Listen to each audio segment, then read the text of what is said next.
Wow, we are on, I'm like, whoa, we're on week 47. I almost said 37. We're on week 47. Now, what I want to say to you is that as we round the bend and come toward the end, as we move toward the end of the year, the let me see, the fable this week is Shadow Gray Storm. And I remember when this one came through because it was one of the more profound stories for me around the idea of release. And one of the things we see, obviously she's in a graveyard. It doesn't look super happy, but you know what? It's not unhappy. You know, the idea is that, and we can look at this as a cliche anyway, of the idea of like, you know, after a big rain comes a rainbow. So we have to look at the challenging times in our life bring us through to what we need to know if we face them.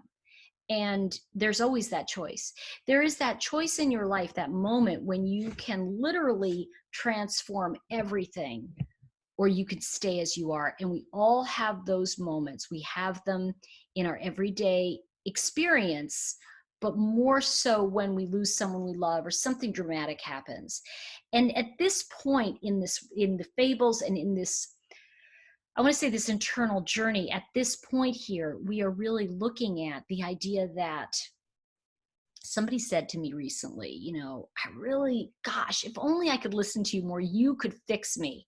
And what came forward to me is I thought, you know, what if it was really more about just you getting to know you and liking what you see and not having to qualify it or say, well, you know, I want to find someone else who loves me. Well, but you don't know you yet.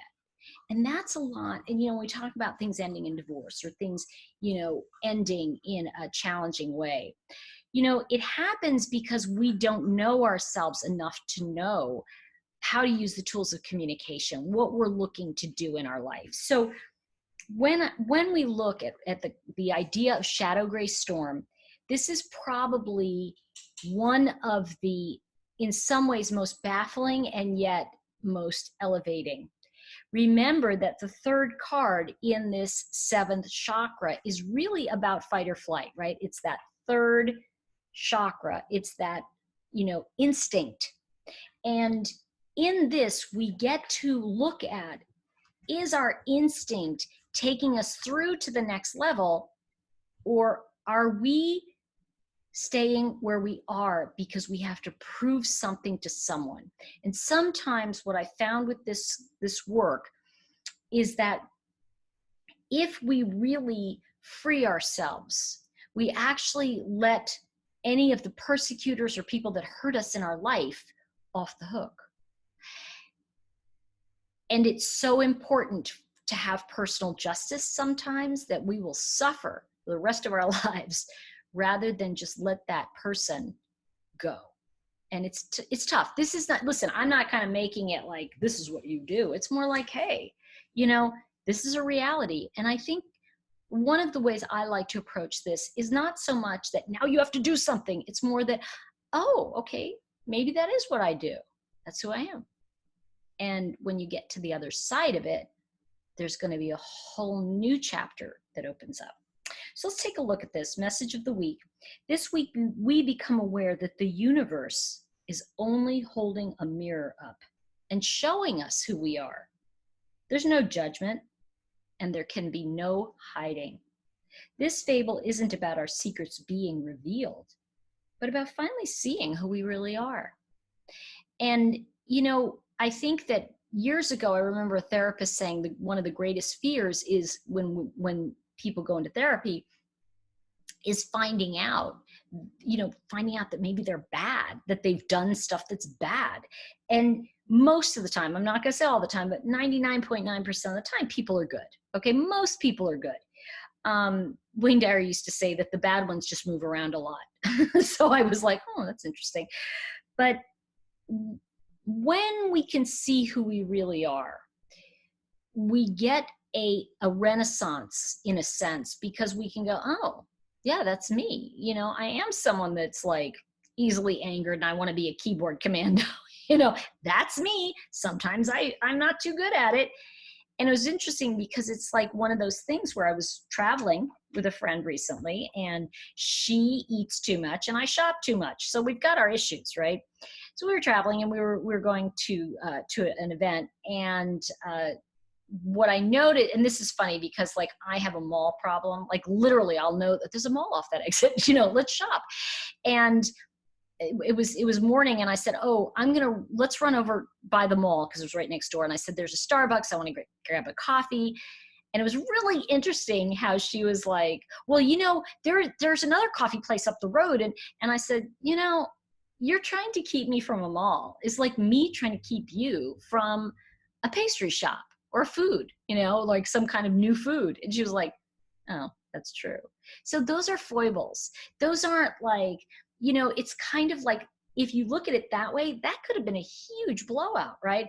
I want to get my coffee and you're trying to keep me from my coffee and what's wrong with you? And then the other person said, all you want to do is go to the mall, you know? So you can see where me going, wait a second, you're trying to keep me from the mall. That's not going to work. So don't bother. Let me go to the mall. Let me get my coffee.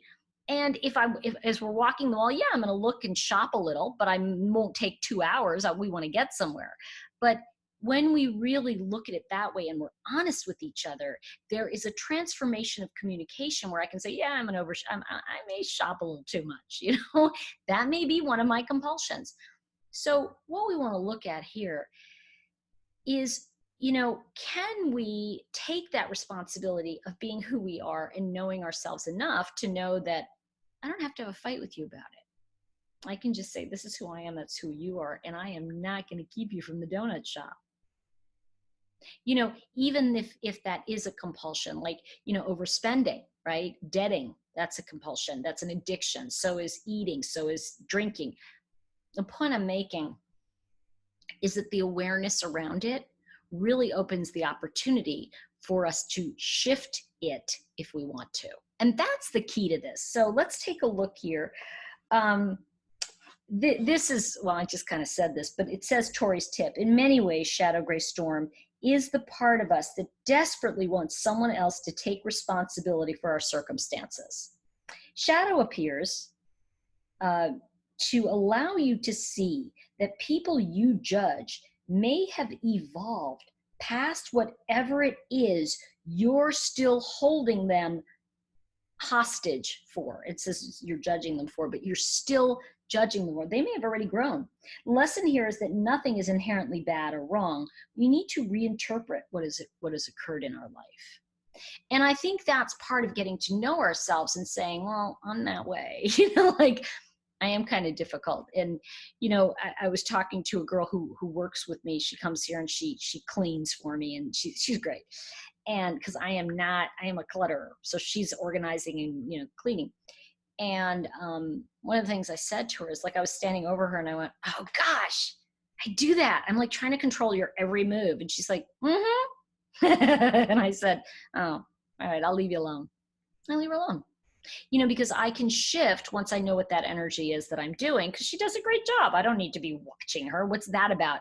Well, it's about my nervousness about being thought of as being cluttery or messy. And I am.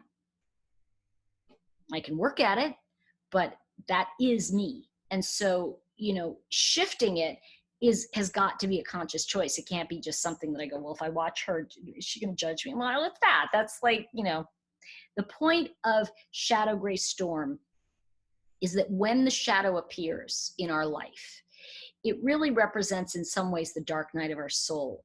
However, do you notice that it is in the seventh chakra, neutrality? Because you see, reflecting back who we are doesn't have a judgment. It's just showing us something. And sometimes I have a friend who called me because a relationship of his was going south. And he tends to call me when that happens. And one of the things he kept saying is, am I a bad person for this? I'm a bad person, right? And I said, you know, maybe you just need to stop calling yourself a bad person and say, you know, you have some really, really mean things that you do to people in relationships with them. And you get to decide if you want to do that anymore or not. doesn't make you a bad person, you know? And it was like, oh, because you see, he's someone that he has money, but sometimes when he gets nervous about things, he'll go, do you really have to spend all that? Like he's taking someone to breakfast or lunch. And that's kind of mean. And he was saying it was mean. And I said, well, that doesn't make you a bad person. It just means that you were mean, and you were mean. So, do you want to change the behavior, or do you want to just say, I'm a bad person, so that you can never really have to change it?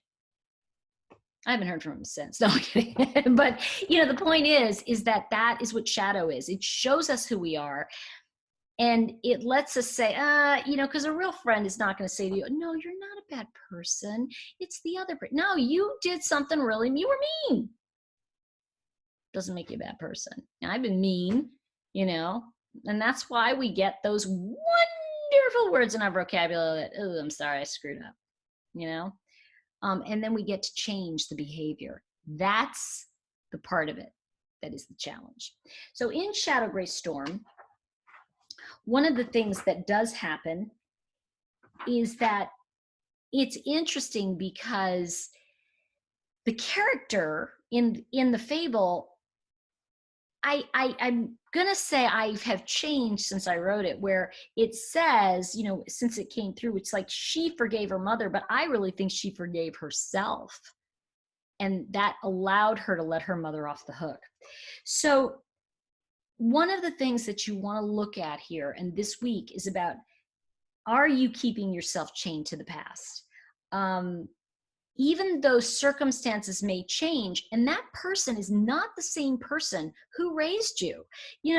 I can't tell you how many times I've seen where parents, get sober, they repent, whatever it is, they improve their life, yet the response to them is still the same because you don't trust them.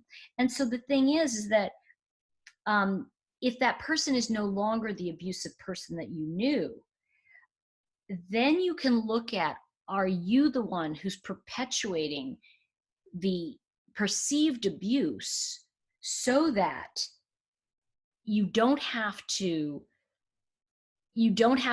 make yourself vulnerable again?